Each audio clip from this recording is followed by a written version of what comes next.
This is our first lecture in Chapter 14. We're going to look at oscillations, and our goal is to understand systems that oscillate with simple harmonic motion. And often you'll see simple harmonic motion abbreviated SHM.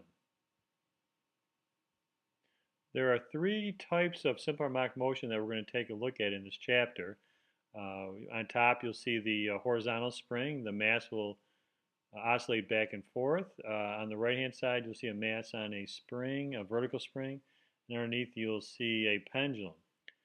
These are the three different kinds of simple harmonic motion that we'll look at in this chapter, and we will look at the physics of each situation. Here you'll see there's three springs here. I'm just going to use one of them. And I'm going to take a mass and hang it on the spring. I'm going to let it just hang down. I'm not going to put it in, oh, there's simple harmonic motion. I don't want it to be in simple harmonic motion here. Use a lighter mass. I'm just going to let it, here it's moving up and down simple harmonic motion. And I'm going to pause it for a moment. And if I just let it just hang down there, you'll see it's moving back and forth, and I can pull it with pull it at different lengths, and it's moving up and down. And we're going to study the physics of that. And this is simple harmonic motion. It's a situation where an object oscillates back and forth, and you'll see at the end points it stops. The velocity is 0, and in the middle of that motion, the velocity is its maximum. Now I can also change how that spring reacts, and so the simple harmonic motion is different here. But you'll notice that the velocity is 0 at both ends. It's maximum in the middle. Here's another example of simple harmonic motion. This is a pendulum swinging back and forth. And again, you'll notice at the end points the velocity is 0, and in the middle the velocity is the maximum. And what's interesting here is out at the ends, the acceleration is maximum, and the velocity, and at the ends the acceleration is the maximum, and in the center the acceleration is 0. Here I'm showing the velocity vector, and you'll see that the velocity is 0 at the ends and it's maximum in the middle. And I'm going to take that velocity vector off, and I'm going to put on the acceleration vector. And you see the acceleration vector is maximum out the endpoints, and it's 0 in the middle.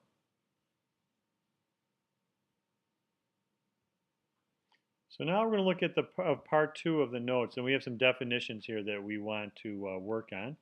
The first one being equilibrium position.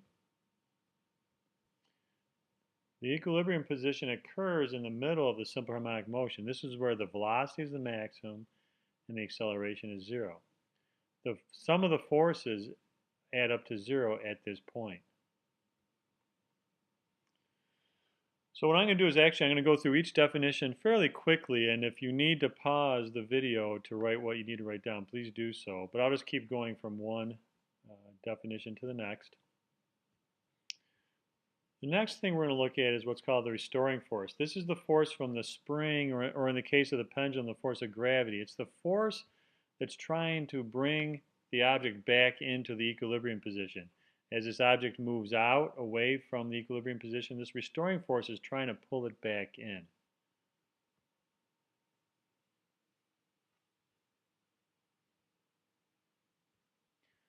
Next, we're going to look at frequency. And frequency is a measurement of the number of oscillations per second that occur. The units are measured in hertz.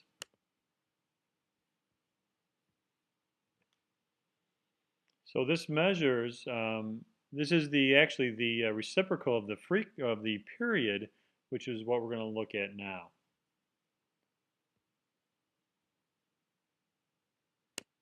So the period is a measurement of the number of seconds it takes for one oscillation. The units for this are seconds. And the equation that comes out of this is that the period is equal to 1 over the frequency. They're an inverse relationship of each other. You can also write this equation as frequency equals 1 over the period.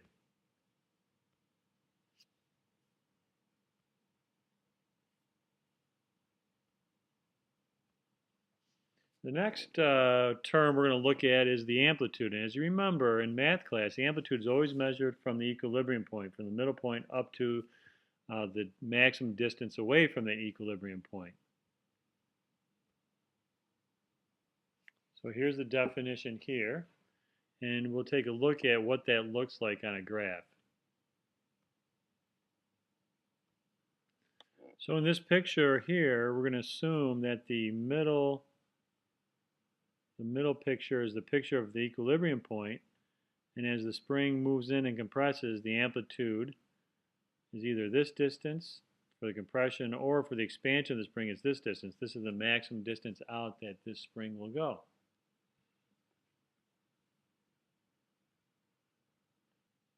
So what I'm showing you now is actually the physics of a mass on a horizontal spring. And actually this could be for number 4 as well, the physics of a mass on a vertical spring. The physics here is basically the same, just a little bit of difference. And what we see here is you could think of this as either a side view of a mass on a vertical spring, or a top view of a mass on a horizontal spring. And this is one oscillation where you start here at this point, and here's our equilibrium point right here in the middle. And this mass is going out to this amplitude of negative a, and up to this positive amplitude, and y equals 0 is where the equilibrium point is. And what we're going to do is look at the graphs that are associated with this motion. And you can imagine here that the position graph is a sine curve. We start up high here. Actually it's a cosine curve, excuse me. We start up high here, we start up high in the cosine curve, and as the mass falls down, so does the curve, and goes back up, and it follows a cosine curve. Now we know the slope of a position versus time graph actually gives you the velocity, and the slope of a cosine curve actually is a negative sine curve. And here are the 3 graphs that are associated with that motion. You'll see the position versus time graph is a cosine. The velocity versus time graph is a negative sine. It's the slope of that position versus time graph. And if you look at the slope of a velocity versus time graph, you get negative acceleration. So for this object, you have these 3 different graphs that are associated with that motion. And actually, these 3 graphs work for any simple harmonic motion, whether it's a mass on a vertical spring, horizontal spring, or even a pendulum. These 3 graphs are good for our graphs for simple harmonic motion. So here are the equations for the graphs of the simple harmonic motion. Our position graph, you probably remember this from math class. X equals a cosine. Instead of theta here, we have 2 pi ft. That's the exact same thing as theta.